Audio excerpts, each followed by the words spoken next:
और अब समय हो गया है कार्यक्रम किसान की बात का। आइए सुनते हैं।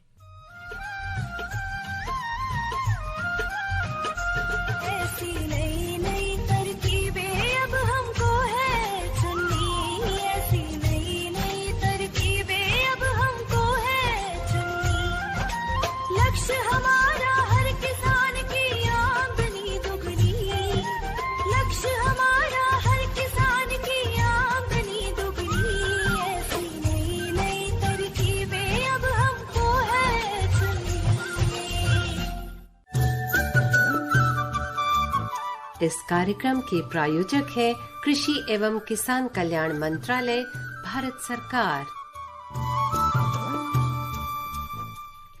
आकाशवाणी का FM गोल्ड चैनल 100.1 मेगाहर्ट्ज के साथ आप सभी जुड़े हुए हैं। कार्यक्रम किसान की बात में आप सभी का बहुत बहुत स्वागत है। एक बार फिर से हाजिर हूँ मैं आप सभी के साथ। मैं हूँ आरती और मैं अश्विनी। और साथियों, जैसे कि हर बार ही हम आपके लिए एक ऐसा विशेष कार्यक्रम लेकर आते हैं किसान की बात कार्यक्रम में, जिससे आप अपनी खेती में और जो भी अपनी बागवानी कर रहे हैं उनमें सभी में आपको बहुत ही लाभ हो और आप उसका पूरा फायदा उठा सके, ताकि आपकी जो खेती है कई गुना आपको आमदनी दे सके। तो यही पूरी कोशिश रहती है हमारी। आज भी इसी कोशिश को लेकर हम हाजिर हुए और उम्मीद है आज का कार्यक्रम आपके लिए बहुत ही लाभकारी, बहुत ही महत्वपूर्ण आपको लगेगा कि आज का है ये कार्यक्रम। बिल्कुल किसान मित्रों, क्योंकि हम हमेशा ये कहते हैं कि जो मौसम है उसकी बहुत महत्वपूर्ण भूमिका होती है, बहुत मेजर रीजन होता है हमारी कृषि पर, उसका बहुत ज्यादा असर पड़ता है। तो आजकल आप देख ही रहे हैं कि मौसम में कितने उतार चढ़ाव है। तो हमने भी आज का विषय यही चुना है। आज का हमारा विषय है मौसम आधारित कृषि सलाह, यानी कि मौसम के उतार चढ़ाव के बीच अगर आपको कुछ परेशानियां, कुछ समस्याएं अपनी खेती बाड़ी में आ रही हैं, तो आप उससे जुड़े सारे सवाल हमसे पूछ सकते हैं। आपको आपके सवालों का सही जवाब यही मिलेगा। और आपके सवालों का जवाब देने के लिए आज हमने स्टूडियो में आमंत्रित किया है। जी, आज हमारे साथ हैं डॉक्टर जयप्रकाश सिंह डब्बार जी, जो कि प्रधान वैज्ञानिक है भारतीय कृषि अनुसंधान संस्थान पूसा, नई दिल्ली में। डॉक्टर साहब, आपका बहुत बहुत स्वागत कार्यक्रम में। बहुत बहुत धन्यवाद। जी हाँ, और देखिए, भारत एक ऐसा देश है जहाँ मौसम में भी विविधताएं हैं, सांस्कृतिक विविधताएं हैं, बहुत सारी विविधताएं देखने को मिलती है, लेकिन एकजुटता भी देखने को मिलती है। लेकिन जब बात मौसम की हो जाती है तो भाई देखिए, पूरे भारत में अलग अलग प्रांत में अलग अलग तरीके की खेती होती है और अलग अलग मौसम उस खेती को प्रभावित करता है। तो ऐसे में क्या किया जाए कि आपके क्षेत्र में जो भी मौसम है उस वक्त पे क्या सावधानी बरती जाए, क्या कुछ किया जाए, आज यही सारी बातें होंगी। और अगर आप चाहते हैं इस समस्या से निदान पाना कि अगर आपको मौसम परेशान कर रहा है आपकी खेती में, तो आप सीधे आज कॉल कर सकते हैं हमारे इस कार्यक्रम में। और हमारे फोन नंबर से 011-2342-1081 दिल्ली का STD कोड है। इसके अलावा मैसेज के जरिए भी अपना सवाल हम तक पहुंचा सकते हैं। टाइप करें GOLD गोल्ड, अपना सवाल, अपना नाम, जगह का नाम और उसे भेज दें हमें 53010 पर। इसके साथ साथ एक व्हाट्सएप नंबर भी हमारा है, आप चाहें तो हमें व्हाट्सएप कर सकते हैं। उसके लिए आप 7011108647 ये किसान की बात कार्यक्रम का व्हाट्सएप नंबर है। आप इसे सेव करें और फिर यहाँ अपना सवाल लिखकर भेज दें। जी हाँ, और चलिए कार्यक्रम को आगे बढ़ाते हैं। जब तक आपके प्रश्न आते हैं, हम क्यों ना शुरुआत कर दें। डॉक्टर साहब, सबसे पहले ये जानना चाहते हैं, देखिए, जब बात मौसम की होती है तो मौसम के कई पहलू हैं। सूखा है, मौसम की अगर बात करें तो कहीं बहुत तेज गर्मी होती है, कभी पानी बहुत अधिक हो जाता है। आज की स्थिति देखें तो कई जगह बारिश बहुत ज्यादा हो रही है, कुछ जगह ऐसी भी जहाँ बहुत जरूरत है, धान बोया जा चुका है लेकिन बारिश नहीं दिख रही है। तो ऐसी स्थिति में जहाँ बारिश नहीं हो रही है तो वहाँ पे क्या करे किसान? आरती जी, आपका बहुत ही सुंदर सवाल है कि जो किसान भाई हमारे धान लगा चुके हैं लेकिन वर्षा कम हो रही है तो उनको क्या करना चाहिए। तो उनको सबसे पहले तो ये कोशिश करनी चाहिए कि अपने खेत में खरपतवार बिल्कुल भी ना होने दें और खरपतवारों को निकालते हुए साथ साथ उसमें खेत में अगर पॉसिबल हो निराई गुड़ाई कर दें, जिससे कि नमी संरक्षित रहे और आपके पास ट्यूबवेल या जो भी पानी अवेलेबल है उसका समय समय पर प्रयोग करते रहें। भाई खेत में पानी खड़ा ना करने की कोशिश करें, बल्कि खेत में समय समय पर हल्का पानी लगाएं और खेत में दरार ना फटने दें। इससे आपकी फसल को नुकसान नहीं होगा और कम पानी में भी आप अधिक उत्पादन ले पाएंगे। इसके साथ साथ अगर संभव हो तो आप ज्यादा से ज्यादा मात्रा में जो हमारे खाद का जो प्रयोग है वो संतुलित मात्रा में करें। कोई भी चीज ज्यादा ना दें, यानी कि जो नाइट्रोजन, फास्फोरस, पोटास हमारी तीनों की जरूरत होती है। फास्फोरस, पोटास तो आप दे चुके होंगे, लेकिन नाइट्रोजन के भी दे सकते हैं। और साथ साथ आपको फसल में ये देखना है कहीं जिंक या लोहे की कमी तो नहीं है। अगर कमी लगती हो तो आप उसकी भी आपूर्ति कर सकते हैं। और कोशिश ये करें अपनी खेत की जो मेड़ है उसका ऊंचा रखें। अगर बरसात होती है तो खेत में जो बारिश का पानी उसको ना निकलने दें, जिससे जो भी पानी आए वो आपके काम आ सके। और अगर संभव हो तो पलवार, यानी कि अगर कोई पुरानी फसल के आपके अवशेष बचे हुए हैं तो आप उनको भी अगर खेत में डाल देते हैं पौधों के बीच में, तो ये नमी को ह्रास होने से बचाते हैं। और अगर बारिश होती है तो नमी को रोकने का प्रयास करते हैं। इससे कम पानी में भी अधिक पैदावार हम ले पाते हैं। और एक अगर हमारे कुछ किसान भाइयों ने जो अभी फसल बोने जा रहे हैं, आपको लगता है कि बारिश कम हो रही है, तो पूसा संस्थान एक खास किस्म का हाइड्रोजेल बनाया है। उसका प्रयोग भी हम 1 एकड़ में 1 किलो अगर करते हैं तो ये अपने से 400-500 गुना पानी सोख लेता है। और जब फसल को आवश्यकता होती है उसी टाइम दे देता है। तो ये बीज के साथ, बीज के नीचे डाला जाता है। तो इसका भी हम उपयोग करके इसका लाभ उठा सकते हैं कि कम पानी में हम ज्यादा उत्पादन कैसे लें। जी, तो जो अभी किसान खेती करने की तैयारी करें, बोने की तैयारी करें, वो इसका इस्तेमाल कर सकते हैं हाइड्रोजन का? हम वो बिल्कुल कर सकते हैं। और जो किसान भाई जहां बारिश कम हो रही है, धान नहीं लगा पाए हैं, धान लगाने के इच्छुक नहीं है और कम बारिश देख रहे हैं, तो वो इस समय मूंग की खेती भी कर सकते हैं। और मूंग की बुआई वो 20 अगस्त तक भी कर सकते हैं, उसमें कोई दिक्कत नहीं है।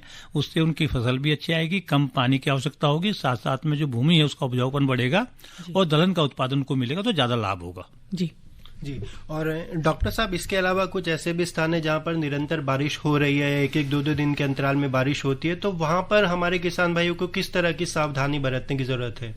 आपका सवाल बिल्कुल ठीक है कि जहां बारिश ज्यादा हो रही है कि हमने वहां पे बारिश से एडजस्ट करना है, यानी कि हमें अपना आपको उसके साथ में समावेश करना है कि किस तरह से हम उसको ठीक से कर सकें। तो हमारी कुछ फसलें तो ऐसी हैं जहां खड़े पानी को बर्दाश्त कर सकते हैं, जैसे धान हो गई, गन्ना हो गई। इसमें अगर 2-4-5 दिन पानी खड़ा भी रह जाए तो कोई नुकसान नहीं होगा। लेकिन जो हमारी दलहनी फसलें हैं या तिलहनी फसलें हैं, इन फसलों को पानी मतलब खड़े पानी को बर्दाश्त नहीं कर पाती, या वाटर लॉगिंग या जो जल मगनता को बर्दाश्त नहीं कर पाती, तो हमें वहां पे जल निकासी का उचित प्रबंध करना होगा और समय समय पे जल निकासी करनी पड़ेगी। और ऐसी फसलों की बुआई हम मेड़ पे करते तो ज्यादा अच्छा होगा। और सब्जी की फसलों में भी इस समय जो भी हमारे किसान भाई बुआई कर रहे हैं, उसको अगर मेड़ पे करते हैं तो उससे जो ज्यादा बारिश होगी उसका नुकसान कम होगा और हमारी फसल में मिलती रहेगी, हमें कोई दिक्कत नहीं आएगी। और समय समय पे जल निकासी का प्रबंध करेंगे और खरपतवारों को नहीं पनपने देंगे, क्योंकि अगर खरपतवार पनपेंगे तो ये आपकी फसल में बीमारी और कीटों के लिए आश्रय देंगे और फसलों में बीमारी और कीट का प्रकोप बढ़ सकता है। साथ साथ में जो आपकी फसल के लिए पोषक तत्व हैं उनको भी ये चोरी करेंगे और जो धूप है उसके लिए भी फसलों से प्रतिस्पर्धा करेंगे और फसलों को नुकसान पहुंचाएंगे। तो इसके लिए बहुत जरूरी है कि आप अपने खेत का सही प्रबंधन रखें और वही इसके लिए आवश्यक है। जी डॉक्टर साहब, मौसम आधारित कृषि सलाह की जब हम बात करते हैं तो कई माध्यम है इसके, जब हमारे किसान मौसम का जो हाल है वो जान सकते हैं। एक हमारा कार्यक्रम है किसान की बात, जिसके माध्यम से प्रतिदिन वो जान लेते हैं कि क्या है मौसम की स्थिति, और भी कई माध्यम है। लेकिन एक पूसा संस्थान का भी क्या कोई एक ऐसा प्रमाणिक तौर पर जिससे वो जान सकते हैं कि क्या मौसम की स्थिति होने वाली, जिसको देख के वो अपने जो खेती है वो करे, और साथ ही साथ क्या इसके मायने होते, कितना महत्वपूर्ण होता है मौसम आधारित कृषि जो सलाह अगर उन्हें मिलती है उसके आधार पर अगर वो कृषि करते हैं तो? आरती जी, मौसम आधारित कृषि बहुत ही महत्वपूर्ण है। वो इसलिए है कि हमें अपने जो काम है वो प्रकृति से समावेश करते हुए करने, क्योंकि प्रकृति के खिलाफ नहीं कर सकते। हमारे हाथ में नहीं कि हम वर्षा ज्यादा कर दें या उसको रोक दें, लेकिन हम उससे एडजस्ट कर सकते हैं, अपने आप को उसके साथ में स्थापित कर सकते हैं। तो वही हम किसानों को सलाह देते हैं और मौसम की सलाह होने से किसान को बहुत सारे नुकसान होने से बच जाते हैं और उसको कम पैसे से भी ज्यादा काम कर पाते हैं। जैसे अगर हमें ऐसा लग रहा है कि अगले 2 घंटे में या अगले दिन कोई तेज बारिश होने वाली है और हमें फसल में छिड़काव करना है, चाहे बीमारी के लिए करना हो चाहे कीट के लिए करना हो, अगर हम छिड़काव पहले कर देंगे उसके बाद बारिश होगी तो हमारा जो मेहनत हो सब बेकार हो जाएगी और किसी भी काम नहीं आएगी। इसी तरह से हमने बुआई करनी है और बुआई के बाद तेज बारिश की संभावना है तो हमारी फसल जम नहीं पाएगी, बल्कि हमारा बीज ही खराब हो जाएगा। तो हमारे जितने भी कृषि कार्य हैं ये मौसम के आधारित ही होते हैं। और भारतीय कृषि अनुसंधान संस्थान का एक भौतिकी विभाग है जो कृषि भौतिकी के नाम से है, और इस विभाग में हमारे पास हर मंगलवार को और शुक्रवार को हमारे जो अपना पर्यावरण विभाग है या जो अपना मौसम विभाग है वहां से डाटा आता है कि अगले 5 दिन मौसम कैसा रहने वाला है और पिछले 5 दिन मौसम कैसा रहा है। कि उन मौसमों को ध्यान में रखते हुए हमारे विशेषज्ञ बैठते हैं और बैठने के बाद ये तय करते हैं कि हमारे किसानों ने फसलों में कौन कौन से ऐसे कृषि कार्य करने चाहिए जो कि मौसम के हिसाब से हों, जिनसे उनको नुकसान कम हो, लाभ ज्यादा हो, और हम मौसम की अग्रिम जानकारी किसानों को दे पाएं कि उनको क्या करना है और किस तरह से फसल को अच्छी तरह पैदावार लेनी है और कम लागत में लेनी है और अच्छी उत्पादन लेना है। जी बिल्कुल, डॉक्टर साहब ने एक बहुत ही बढ़िया बात कही कि प्रकृति के साथ हमें चलना है। अश्विनी, प्रकृति से विपरीत होकर, उनसे विद्रोह करके हम नहीं चल सकते हैं। तो अच्छी पैदावार के लिए प्रकृति के बारे में मालूम होना बहुत जरूरी है। बिल्कुल, और इसीलिए हम प्राकृतिक खेती की बात भी करते हैं और हमेशा पर्यावरण संरक्षण पर भी जोर देते हैं कि अपने ही स्तर से हम शुरुआत कर सकते हैं। ये इंतजार नहीं करें कि कोई सामने वाला इसकी शुरुआत करे, बल्कि अगर कोई पर्यावरण के प्रति अपना ईमानदारी के साथ में स्वभाव रखता है, उसको बचाने की कोशिश करता है, तो निश्चित रूप से हमें सहभागिता के तौर पर उसको आगे बढ़ाना चाहिए और उसकी मदद करना चाहिए। तो किसान भाइयों, ये भी एक देश प्रेम का ना एक जज्बा है, यानी कि अगर हम प्रकृति को संभाल के रखते, अपनी संस्कृति को संभाल के रख, निश्चित तौर पर हम एक अच्छे नागरिक हैं। जी बिल्कुल, और बहुत सारी बातें भी मौसम आधारित कृषि सलाह पर होंगी, आप तक पहुंचाएंगे। कुछ और भी एक दो छोटी छोटी चीजें होंगी जो आप तक पहुंचाने की पूरी कोशिश करेंगे। फिलहाल कार्यक्रम एक छोटा सा अंतराल लेते हैं, वापस आते हैं। जुड़े रहिए कार्यक्रम किसान की बात के साथ। हर जोखिम से निकल कर फसल आए, सुरक्षित हो जाए,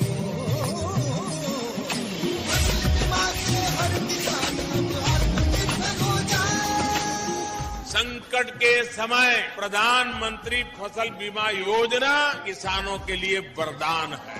अब सूखा पड़े या बाढ़ आ जाए कोई डर नहीं, अब ओले पड़े या कीट पतंगे फसल खा जाए कोई फिक्र नहीं, क्योंकि हमने लिया है प्रधानमंत्री फसल बीमा। बुआई से फसल कटाई तक हर जोखिम का दावा, न्यूनतम प्रीमियम पर अधिकतम भुगतान का वादा। योजना से हर साल जुड़ रहे हैं 5 करोड़ से ज्यादा किसान। अब आपकी है बारी। नजदीकी कृषि कार्यालय, सहकारी समिति, बैंक शाखा, अधिकृत बीमा कंपनी या जन सेवा केंद्र में स्वेच्छा से करा सकते हैं पंजीकरण। फसल बीमा पोर्टल या फसल बीमा ऐप द्वारा भी कराया जा सकता है पंजीकरण। प्रधानमंत्री फसल बीमा योजना, आपकी फसलों का संपूर्ण सुरक्षा कवच। कृषि एवं किसान कल्याण मंत्रालय, भारत सरकार। प्रधानमंत्री किसान मान धन योजना। मिलेगा पेंशन का सहारा, कृषक ना होगा बेसहारा, जुड़ेगा खुशियों से नाता, कटेगा सुख से बुढ़ापा, सुरक्षित होगा अन्नदाता, सुरक्षित होगा अन्नदाता।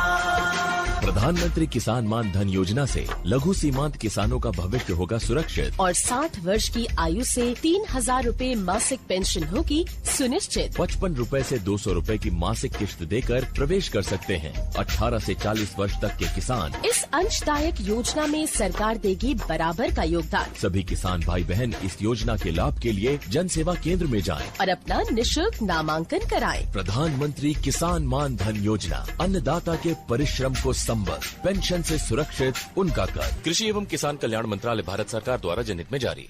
आप सुन रहे हैं कार्यक्रम किसान की बात और आज बात चल रही है मौसम आधारित कृषि सलाह, जिस पर आज हमारे विशेषज्ञ डॉक्टर जयप्रकाश सिंह डब्बा जी हमारे साथ जुड़े हुए और बहुत सारी बातें आज हो रही है। मौसम आधारित कृषि सलाह, अगर आप इसके बारे में कुछ जानना चाहते हैं, कुछ सलाह लेना चाहते हैं मौसम आधारित, अगर आपको कोई परेशानी हो रही है खेती में, तो आप जान सकते हैं। फोन करें हमें सीधा 011 हमारा STD कोड दिल्ली का, इसके साथ नंबर डायल करें 23421081। नंबर दोहरा देती हूँ 23421081। तो जल्दी कीजिए, अपने सवाल हम तक पहुंचाइए।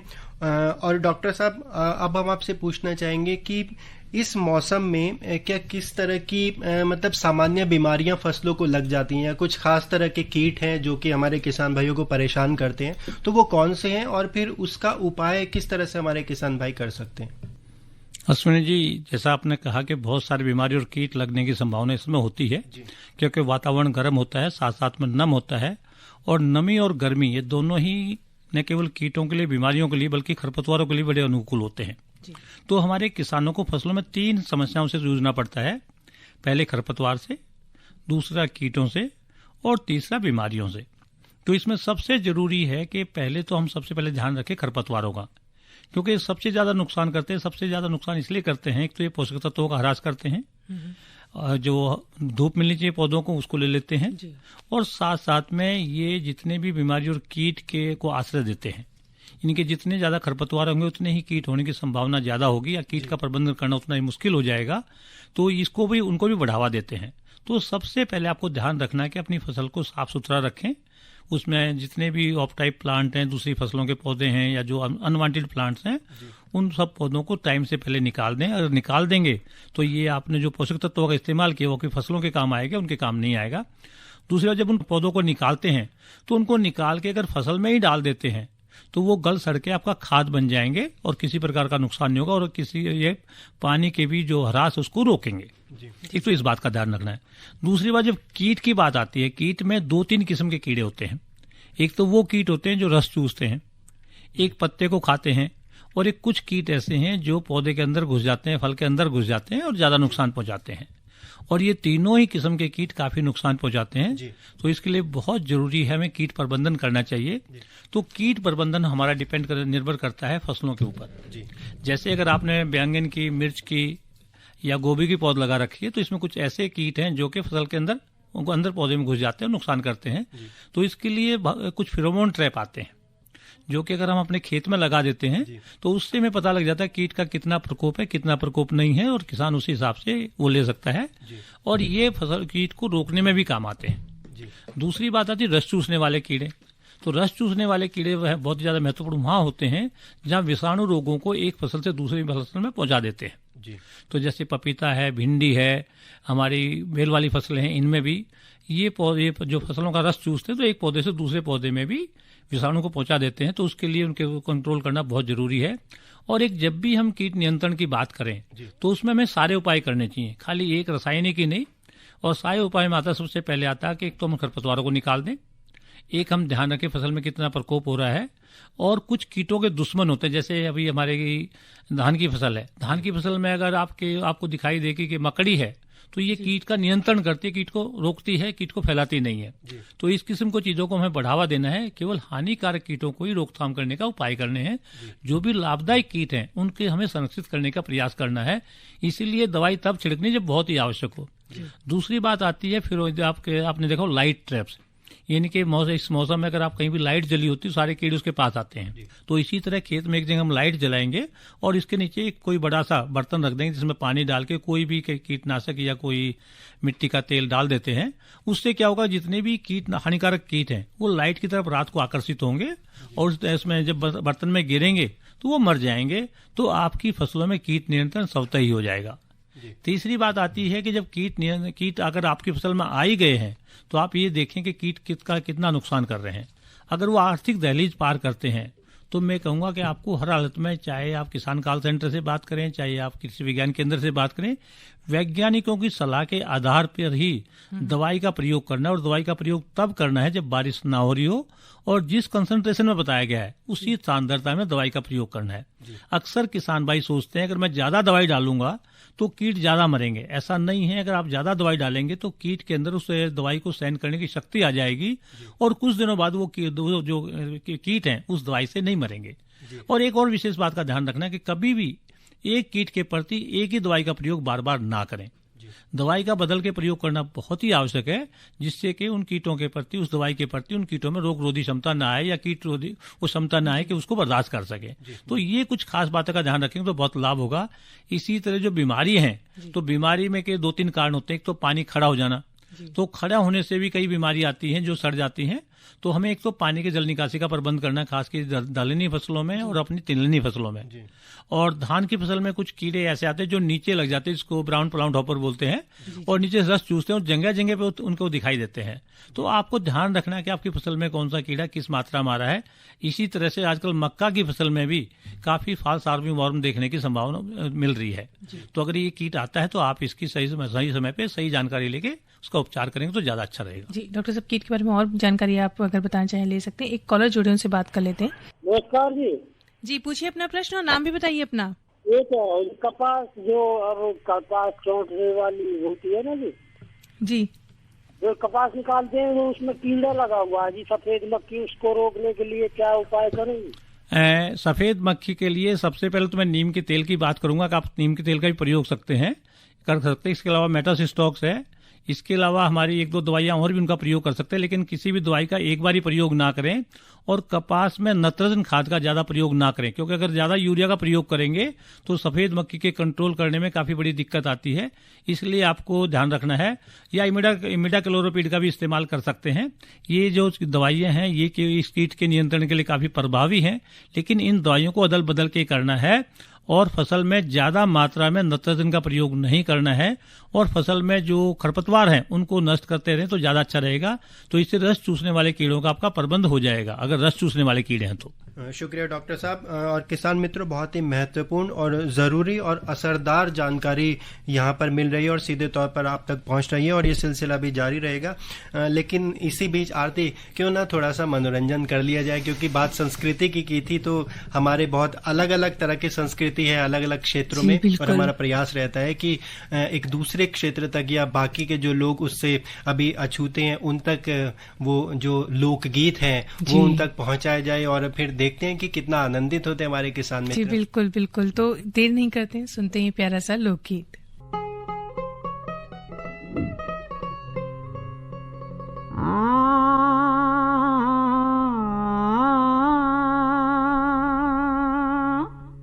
हरी सावन बरसे ये सावन बरसे जोर का सावन बरसे मेरे पिया गए परदेस मिलन पूजिया तरसे जोर का सावन बरसे जोर का सावन बरसे मेरे पिया गए परदेस मिलन पूजिया तरसे जोर का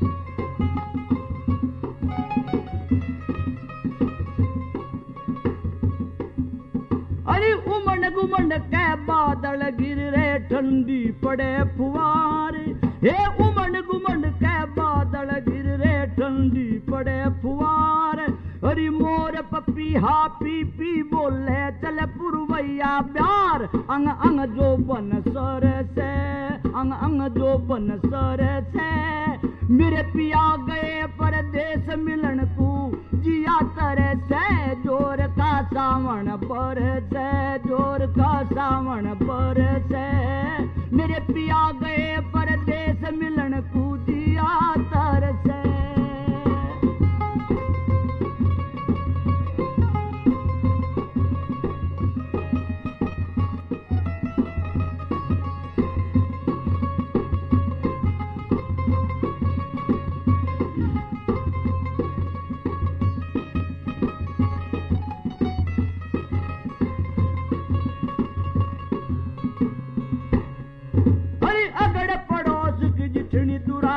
मस्ती में मस्तान हे अगड़ पड़ोस जिठनी दुरानी मस्ती में मस्तान और पीर उड़ावे झूला झूले गाय गीत उदमाए मेरा मन को नाहर से मेरा मन को नाहर से मेरे पिया गए परदेस मिलन पूजिया तर से जोर का सावन बरसे जोर का सावन बरसे मेरे पिया गए परदेस मिलन को जिया तरह से जोर का सावन बरसे।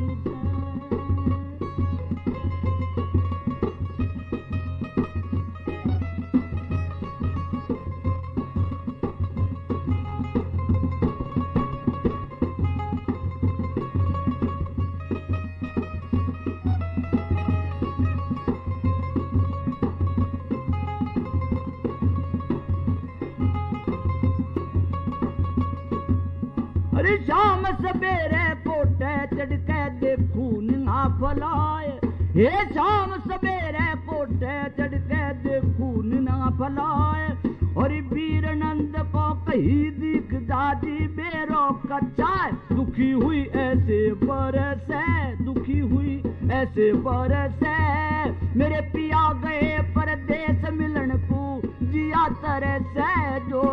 सावन बरसे जोर का सावन बरसे मेरे पिया गए परदेस मिलन पूजिया तरसे जोर का सावन। और बात आज चल रही है मौसम आधारित कृषि सलाह की, तो एक कॉलर जुड़े हैं हमारे साथ, आइए जान लेते हैं क्या वो जानना चाह रहे हैं। हेलो, आप ऑल इंडिया रेडियो से बोल रहे हैं ना? हाँ जी जी। नाम बताइए सर अपना। किया था आपने कार्ड। हेलो सर, नाम बताइए अपना सर। के शर्मा बोल रहा हूँ जी। जी डॉक्टर साहब सब कुछ जानना चाहते हैं? मैं यही जानना है जो आपसे पहले क्वेश्चन किया था मैंने इरिगेशन का, नदियों का, उसके बाद में आपने काट दिया टेलीफोन। नहीं, आपका सवाल क्या है शर्मा जी? सवाल ये है जी, जब सूखा होता है तब नदियों में पानी नहीं होता, तब हम क्यों ना उसको गहरा करके उनकी सिल्ट या रेता जो है किनारे पे लगा दें, जब बरसात आए कम से कम बाढ़ में काफी नुकसान ना हो। और इरिगेशन जहाँ सूखा पड़ रहा है वहाँ हम पानी यूटिलाइज कर रहे हैं, वेस्ट ना होने दे वाटर। इसके लिए क्या कोई हम मैनेजमेंट कर रहे हैं? देखो जी शर्मा जी, इसमें कई सारी योजनाएं चल रही हैं। एक तो आपने सुना होगा जब भी बरसात नहीं होती है, अब जितनी भी हमारी ड्रेन है जो पानी को करती है उनकी सफाई की जाती है, और जिससे ज्यादा से ज्यादा पानी जमीन में भी जाए और इसको अगर हमें निकालना तो आसानी से निकल जाए। दूसरा, जितनी भी हमारी नदियां हैं इनके किनारे मजबूत किए जा रहे हैं जिससे कि फसलों में नुकसान ना हो और पानी का ज्यादा से ज्यादा फसल में खेत में भी जाए। और किसानों को ये प्रोत्साहित किया जाता है कि वो अपने खेत की मेड़ ऊंची रखें, ज्यादा से ज्यादा पानी खेत के अंदर ही रहे और जमीन के अंदर ज्यादा पानी जाए, वो भी प्रयास किया जाता है। और सरकार समय जगह जगह पे चेक डैम बनाकर भी पानी को रोक रही है जिसके पानी का प्रयोग किया जा सके। और जहां पे वर्षा कम हो रही है वहां पे नहरों के द्वारा जो वर्षा का पानी है उसको पहुंचाने का भी प्रयास किया जा रहा है। तो सरकार इसमें जो सिंचाई से संबंधित कई सारी योजनाएं चला रही है, और उन योजनाओं की वजह से ही आज हम इतने आगे बढ़ रहे हैं कि हमारे से जो सिंचाई के अंतर्गत क्षेत्र बढ़ता जा रहा है, और आगे भी सरकार की ऐसी कई योजनाएं चलाने की योजना है और चला भी रही है। आगे बढ़ते अपने कार्यक्रम में, आज मौसम आधारित कृषि सलाह पे हम बात कर रहे हैं और बहुत सी बातें हमने की है, लेकिन एक विषय और बचता है अश्विनी। बिल्कुल आरती, हम डॉक्टर साहब से चलते चलते ये जानना चाहेंगे कि डॉक्टर साहब जो हमारे किसान भाई अब नई पौध लगाने की तैयारी कर रहे हैं तो वो किस तरह से क्या सावधानियां बरत सकते हैं, उन्हें ऐसे कौन से जरूरी काम है जो अभी कर लेने चाहिए? डॉक्टर साहब जल्दी से जानना चाहेंगे। टमाटर या गोभी की पौध तैयार करना चाहते हैं तो उनको उठी हुई क्यारियों में पौध तैयार करनी चाहिए, और जहां तक संभव हो पौध को हम ऐसे तैयार करें कि उसमें जो कीट हैं वो नुकसान ना पहुंचाएं। उसके लिए हमारे पास एक खास किस्म की जाली आती है, उसका प्रयोग कर सकते हैं, या नेट हाउस के अंदर अगर पौध तैयार करते हैं तो उसमें कीटों का प्रकोप कम होगा और फसल जो है स्वस्थ होगी, उसमें बीमारी की आने की संभावना कम रहेगी। लेकिन जो सबसे मेन ध्यान है वो क्यारी उठी हुई हो, जहाँ पे बरसात का पानी खड़ा ना हो, और हमें अपनी फसल को भी उपचारित करके ही लगाना चाहिए, उसमें डैम्पिंग ऑफ नाम की बीमारी ना आए, और समय समय पे ध्यान रखना अगर बीमारी आती है तो उसको कोई आवश्यक कार्य और हम उसी समय करें जिससे कि हमारी पौध स्वस्थ और अच्छा रहे। तो किसानों को इन बातों का विशेष ध्यान रखना चाहिए। जी, तो डॉक्टर साहब ने बहुत सारी जरूरी बातें बताई। डॉक्टर साहब आपका बहुत बहुत धन्यवाद। आपका भी बहुत बहुत धन्यवाद आरती जी। उम्मीद है साथियों आज का कार्यक्रम इसका भी पूरा आप लाभ उठाएंगे। डॉक्टर साहब ने बहुत सारी बातें बनाई। फिलहाल आज के लिए मुझे आरती को और मुझे अश्विनी को दीजिए इजाजत। नमस्कार। इस कार्यक्रम के प्रायोजक थे कृषि एवं किसान कल्याण मंत्रालय, भारत सरकार।